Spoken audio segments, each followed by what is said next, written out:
Hi, so welcome to my final presentation for interpersonal communication.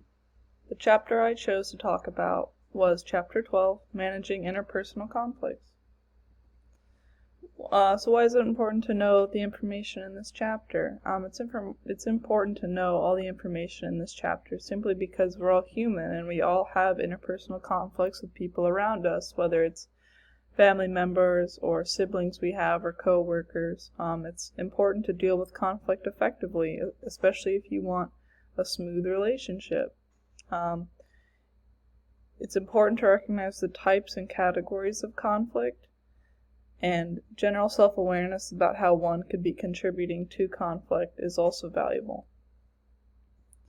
Summary of the chapter, there are 5 responses to conflict. First being avoiding, which is, say, you and your roommate have a fight, your roommate walks out, gives you the silent treatment. 2 through 5, accommodating, competing, compromising, and collaborating. They're all just different ways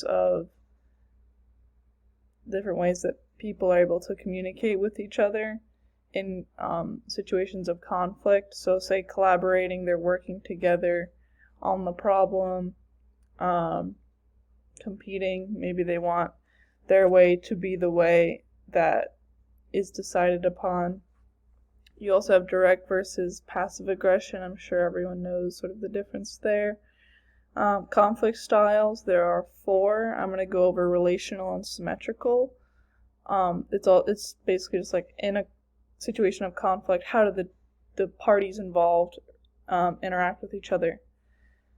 And then crazy making and the conflict ritual, those are the less important information. For competing, my sort of definition for it was a person wanting their way to win and for the other person's side to lose or fail. In the clip, Charlie suggests that the gun is more optimum for keeping the students safe, whereas Max suggests the sword. And then later they disagree on the technique that Mac took of the zigzagging in front of the watermelon humanoid. And in my own personal experience, my mom and I, when we fight, it tends to be more competitive. Like, we want our way to be the only way. We want our way to be right. We want to be right. And we want the other person to lose. 2, direct aggression. A direct aggression is an aggressive critique or attack made against someone else. In the clip, Charlie makes a direct aggression towards Mac when he zigzags up to the watermelon figure. Charlie says that this was a stupid technique and that the student would be dead regardless, and pokes fun at Mac for even considering that it would be a good technique. My own personal experience, my mom once sent me this long text about how I was going to kill myself with drugs and alcohol. Not true, but that made me think about my sort of self-image and why she saw me like that, and that was a direct aggression towards me. That's my personal connection. My third one is the relational conflict style. I defined it as the way a couple tends to handle disagreements based on past issues.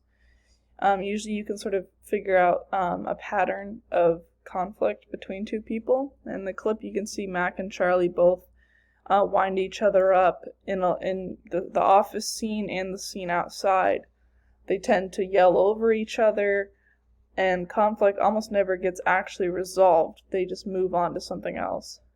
In my own personal experience, when my boyfriend and I fight a lot, we can sort of see the pattern that our fights take, where we'll call late at night and then argue until very early in the morning, sometimes 7 a.m., and then that day we try and fix it with each other. That happens almost without fail.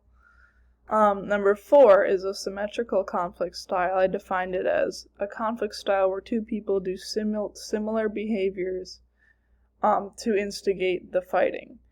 And I put C, relational conflict style, because symmetrical conflict style is a relational conflict style because it relates to how 2 people interact. In the clip, Mac and Charlie have a symmetrical conflict style in that they both wind each other up, as I said. and then they work their hardest to prove that the other person is in the wrong, such as Charlie suggesting that Mac bringing the sword was dumb and that his technique of zigzagging was dumb. My own personal experience, my mom and I, we do not use a symmetrical conflict style. I tend to be more on the defensive and she is on the offensive, and that would not be symmetrical in that case. So, in conclusion, as we saw in the clip, Mac and Charlie have extremely toxic behaviors. They use competing a lot. They use direct aggressions towards each other. And relational and symmetrical conflict styles are seen throughout the clip and throughout the entire show that the clip is from. Understanding these sort of terms and the concepts presented in this chapter can help us understand our personal relationships with the people in our lives, and overall it's important to remember to be kind and understanding when you're speaking to others.